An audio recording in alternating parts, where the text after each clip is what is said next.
안녕하세요. 워런 버핏이 갑자기 수십억 달러를 썼다고요? 정말 말 그대로 돈 쓰기 광풍이었는데요. 도대체 무슨 일이 있었던 걸까요? 오늘 그 이야기 속 시원하게 한번 파헤쳐 보겠습니다. 자, 이게 오늘 우리가 풀어야 할 진짜 미스터리입니다.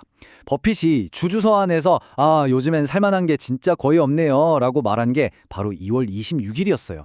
근데요, 불과 2주 만에 언제 그랬냐는 듯이 수십억 달러를 시장에 쏟아붓기 시작합니다.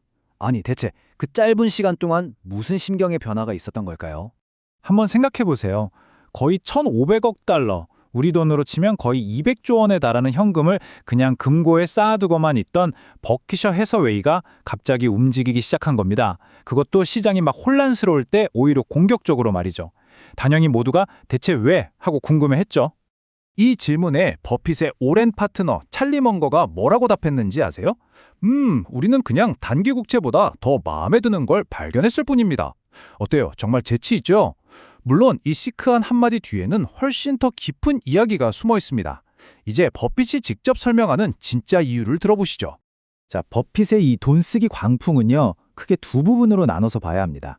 첫 번째로 쓴 돈, 한 11억 달러 정도는 사실 시장 상황하고는 전혀 상관이 없었어요. 아주 우연한 계기, 바로 이메일 한 통에서 모든 게 시작됐거든요.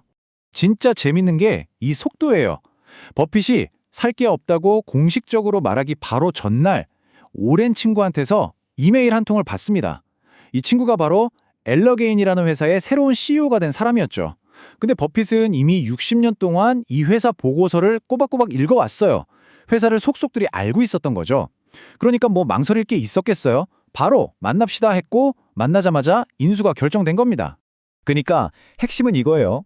110억 달러짜리 일러게인이 인수는 시장이 갑자기 좋아져서가 아니었다는 거. 수십 년간 쌓아온 지식과 인연이 그 타이밍에 딱 맞아떨어진 말 그대로 관계의 기회였던 거죠. 자, 근데 이게 이야기의 전부는 아닙니다. 그럼 나머지 수십억 달러는요? 그건 도대체 어디에 쓴 걸까요? 엘러게인이 인수 이후의 투자는 이건 완전히 성격이 다릅니다. 이건 시장 자체의 본질, 특히 요즘 시장이 완전히 카지노처럼 변해버린 현실과 아주 깊은 관련이 있어요. 바로 이 숫자입니다. 14%.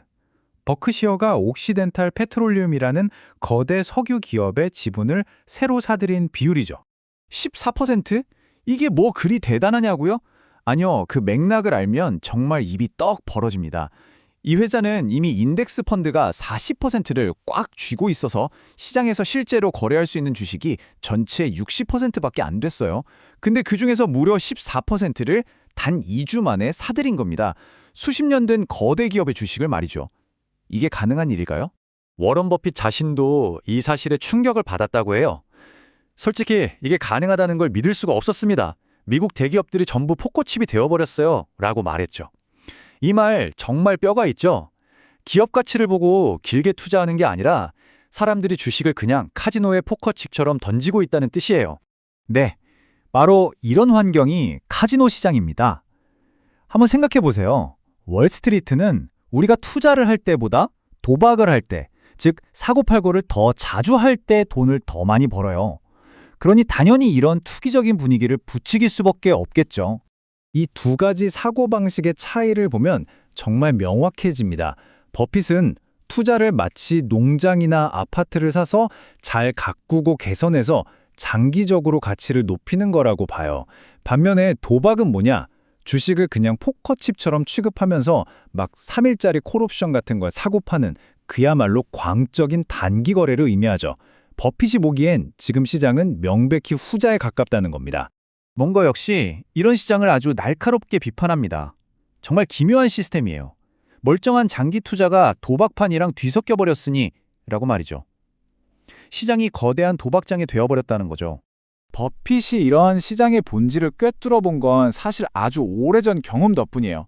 1952년 젊은 버핏이 라스베이거스 카지노에 갔는데 사람들이 이게 분명히 자기한테 불리한 게임이라는 걸 알면서도 계속 돈을 거는 모습을 본 거예요. 그때 딱 깨달은 거죠. 사람들의 이 비이성적인 행동 속에 엄청난 기회가 숨어 있구나. 자, 이제 두 가지 이야기를 한번 합쳐볼까요? 하나는 우연한 관계로 성사된 엘러게인이 인수, 또 다른 하나는 카지노 같은 시장에서 벌인 옥시덴탈 주식 매수. 이 두 가지를 합쳐보면 버핏 전략의 핵심, 그 거대한 통찰을 발견할 수 있습니다. 바로 이겁니다. 어쩌면 오늘 이야기의 가장 중요한 메시지일 수도 있겠네요. 우리가 기회를 잡는 건 우리가 똑똑해서가 아닙니다.